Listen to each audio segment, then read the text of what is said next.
à tous et bienvenue dans cette Open the Box de Secrets. Secrets, c'est notre prochaine sortie chez Repos Production. Et on vient de recevoir des boîtes de pré-production. La pré-production, c'est on demande généralement à l'usine de nous envoyer une boîte avant de démarrer la production pour qu'on s'assure que tout aille bien au niveau du matériel. Et là, comme tout va bien, on s'est dit qu'on allait l'ouvrir et vous la montrer. Du coup, je mens un peu en disant que c'est un Open the Box parce qu'on l'a déjà ouvert pour s'assurer que tout allait bien. Mais on va quand même l'ouvrir à nouveau, il n'y a juste pas de petit cellophane qui aura autour, pour vous montrer le matériel. Secrets, pour rappel, c'est un jeu de Bruno Feduti et Eric Lang, un jeu de bluff et d'influence à équipe cachée, sur le thème des espions. On joue la CIA contre le KGB. C'est un jeu pour 4 à 8 joueurs, pour des durées de partie d'environ 20 minutes et à partir de 10 ans. C'est illustré par Kari, qui a fait un super boulot. Ouvrons cette boîte et regardons ce qu'il y a à l'intérieur, parce qu'il y a plein de trucs. Tac, je vais tout sortir et on en parle juste après. Donc c'est une boîte qui pèse assez lourd, parce qu'on a ces jetons sur lesquels je reviens dans 2 minutes. Mais pour une petite boîte, elle fait 402 grammes, ce qui est plutôt pas mal. Je vais passer sur la pub. On met toujours une petite pub, un petit catalogue dans nos jeux, comme ça les gens peuvent découvrir les jeux qu'ils ne connaissent pas. Si vous les connaissez déjà, vous êtes des vrais et vous n'en avez pas besoin. On a également la règle. Donc la règle, vous pouvez remarquer que c'est plutôt une règle assez fine, puisqu'elle fait 8 pages très illustrées avec pas mal de gros exemples. Le jeu est assez simple, il s'apprend très vite, en 2 minutes chrono. Néanmoins, il met un petit peu de temps à être masterisé. On a un peu le même sentiment qu'à Mascarade, où au début on joue un peu pépouze, tranquille avec ses copains en se disant c'est tout facile, et d'un coup on comprend un peu les tenants et aboutissants du jeu, et on devient vraiment meilleur.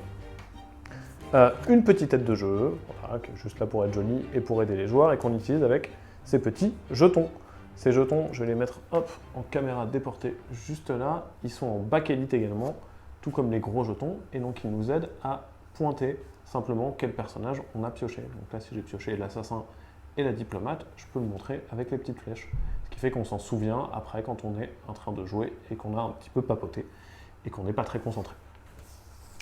Le cœur du jeu, hop, il y a vraiment un petit ziploc dans la boîte aussi pour ranger votre matériel.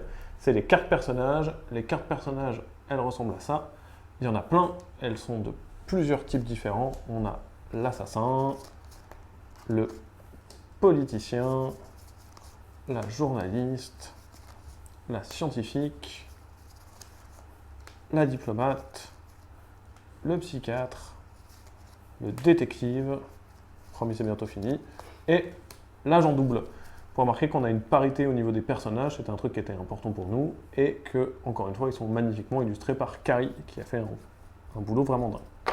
Donc ces cartes personnages, il y en a un petit paquet dans la boîte. On a également au niveau des cartes, hop, une aide de jeu qui rappelle leur pouvoir. Donc si jamais on a un petit doute, on peut directement consulter cette carte qui nous explique tous les pouvoirs. Allez recto verso, comme ça on a les pouvoirs de tous les personnages. Et on a enfin des cartes assassins, qui sont des cartes qui sont liées à un pouvoir spécifique, qui est le pouvoir de l'assassin, comme leur nom l'indique très bien. La dernière chose qu'on a dans cette boîte, et pas des moindres, hop, c'est ces gros jetons. Ces jetons, ils sont de plusieurs types.